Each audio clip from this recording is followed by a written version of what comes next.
evening. Welcome to Secrets of the Stones. Tonight's stone is amber. Fossilized amber was known as Hu Bai Hu Po in ancient China, which means soul of the tiger. The tiger in China is considered to be the king of beasts. This animal was associated with the metal element, the lungs, and the soul of the lungs, the Po. With the ferocity and strength of the tiger, amber captures or drives away ghosts and evil spirits. Amber can be a golden brown, yellow, orange, or green color. It appears in varying degrees of translucency. The opaque specimens nourish yin, the cooling, consolidating energy of the body. The translucent pieces nourish yang, the warming, dispersing energy. Amber is mostly composed of carbon, then oxygen, then hydrogen, sulfur, and 0.5% inorganic matter in highly variable ratios. The presence of sulfur gives it a consolidating effect. Technically, amber is not a stone, but a product of nature. On a more subtle level, amber contains the essence of pine, a tree associated with the lungs. Amber is a pine resin that has been fossilized. Pine resin is a natural antibiotic. Taken internally, it binds with toxins from the digestive system or from the external environment and eliminates them. The most prized pieces of amber contain insects. They represent amber's ability to capture pestilent qi. Such a stone wards off evil spirits. Amber is associated with the conception vessel, or Ren meridian, a meridian that is located on the midline of the front of the body. This makes it effective for deeply rooted conditions. It has a descending nature and can access the protective level as well as the deeper source level. It supports the lung and large intestine meridians as well. Amber helps the body release pestilent qi. Pestilent qi can be seen in the world on a tangible level as parasites and on a less tangible level as energy vampires or people who act in a parasitic manner. Amber is a record keeper and brings with it an ancient history that it has witnessed and survived. So what are the functions and uses? This crystal is considered to be amorphous or without form and resonates with the water element and the kidney and bladder meridians. Amorphous crystals take on no form. Instead, they take on our form. And they can teach the lesson of learning to be gentle with oneself. Primarily, they benefit the 8 extraordinary channels and help us release established patterns of behavior. They help us remain objective about ourselves and calm our spirit. They also help extinguish wind and can be used to address seizures and migraines. They're beneficial for also dreaming of new possibilities. Amorphous crystals need to touch the skin to be effective. They are often used in combination with other stones as the associate of a stone formula.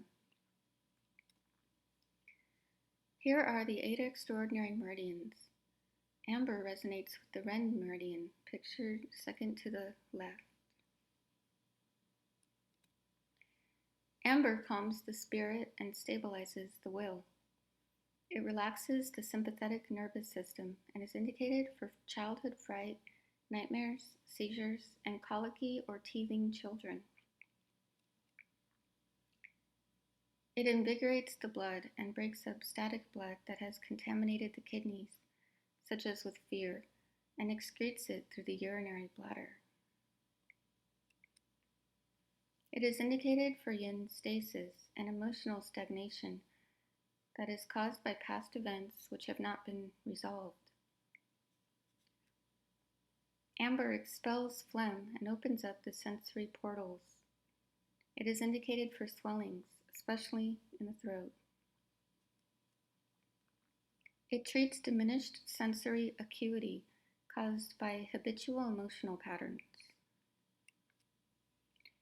Amber consolidates and resuscitates yang qi, which returns the ability to move through life and regenerates muscle tone.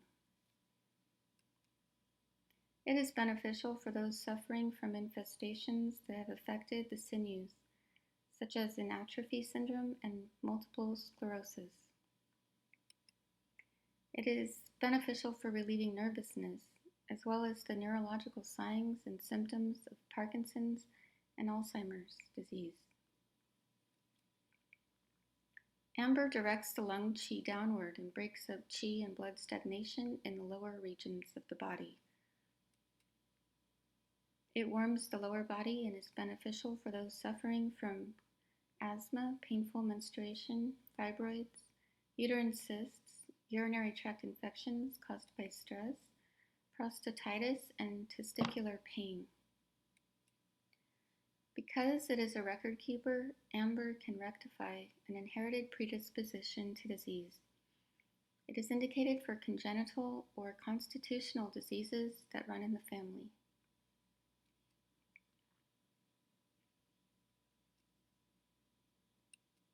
When used intentionally, amber can be used to strengthen both the po, the soul of the lungs, and the hun, the soul of the liver. It keeps us grounded in the present moment and prevents distractions from the past and future. Amber is beneficial for releasing events from the past that continue to haunt us.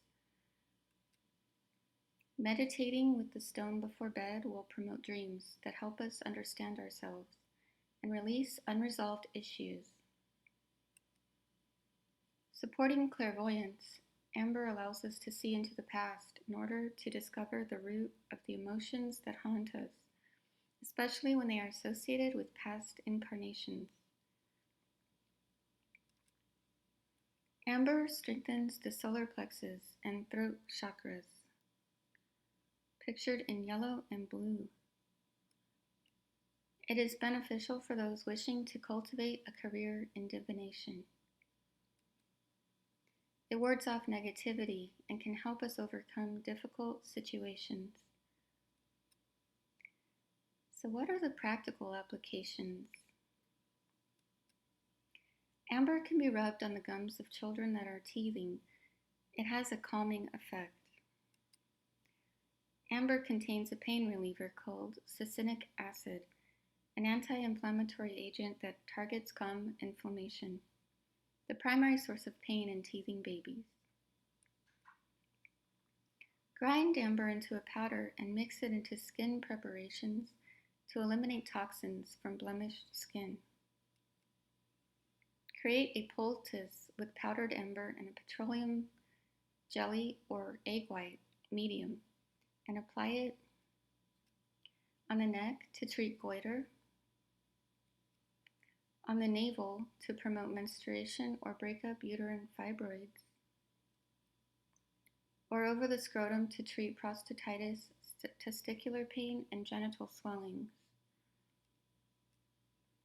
Massage amber on the first trinity of Sun Si Mao's ghost points. The ghost points are 13 acupuncture points traditionally used to treat mental disorders. They are attributed to the physician Sun Si Mao. The first 3 ghost points are Governor Vessel 26, which is located under the nose on the philtrum. You can scrape a piece of amber on this point until the area becomes red. The second point is lung 11. It is on the cuticle of the thumb. And the third point is spleen 1, located on the cuticle of the big toe. This protocol will release hauntings from the past and clear acute possession. The stone may become cloudy as it absorbs the perversity. You can apply colloidal silver to acupuncture points before placing amber on top of them to discharge pathology from the body. Silver amplifies amber's effects.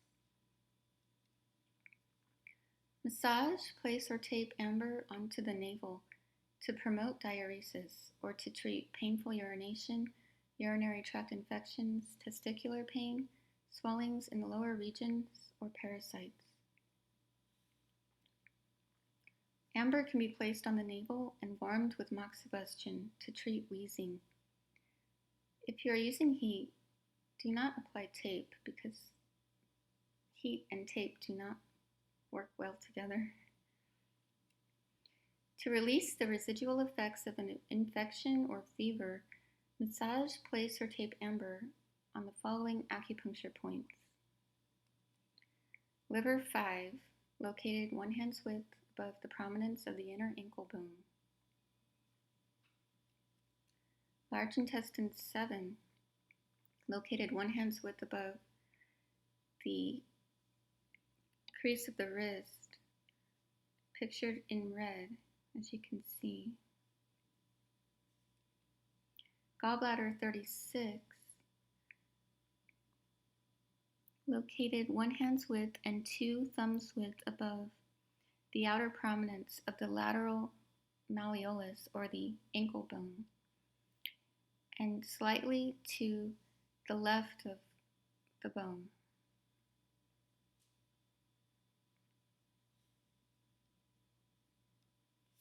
Small intestine 6,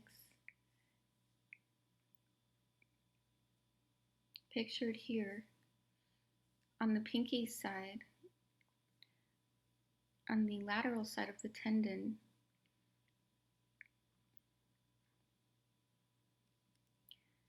When worn as an amulet, amber protects against what is called evil perversity. It is beneficial for overcoming difficult situations.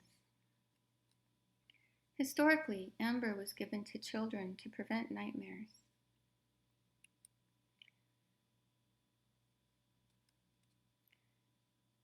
Taken internally, amber is beneficial for Parkinson's or multiple sclerosis. Those with this condition can suck on a piece of amber. It will become smaller as it slowly dissolves. Please do not take this as medical advice, however, and definitely see a doctor for these conditions. You can place a little bit of amber under the tongue of a baby, the powder, to reduce epileptic seizures and colic. And as an elixir, drink 8 ounces a day to treat urinary tract infections. I've done another video on the elixirs, which I will link at the end of this presentation. To make a decoction with amber, place 9 to 15 grams of amber into a glass with 2 cups of water and boil it down to 1 cup. There are many types of combinations, so let's see what they are. You can combine amber with tourmaline to enhance its ability to break up stagnation. Combine amber with silver to intensify its effects. Combine amber with selenite in skin preparations to help clear toxins from blemished skin. Combine amber with dolomite to treat asthma. To cleanse amber, rub it with vegetable oil and rinse it with water. Then place it into a bowl of hot water. The heat will extract any perversity the stone has picked up, and the oil will carry it away as it floats on the water. Alternatively, amber can be cleansed with running water and charged with clear quartz crystal. And here are some images of amber.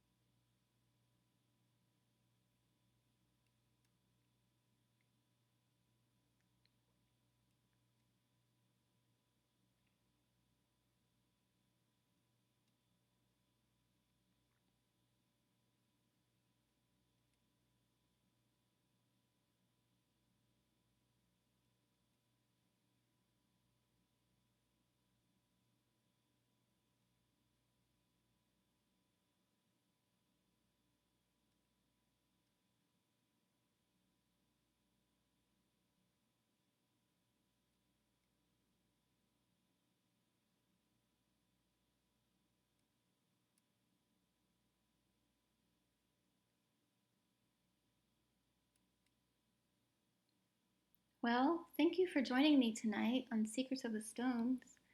I hope you're having a wonderful day or weekend, and I'll see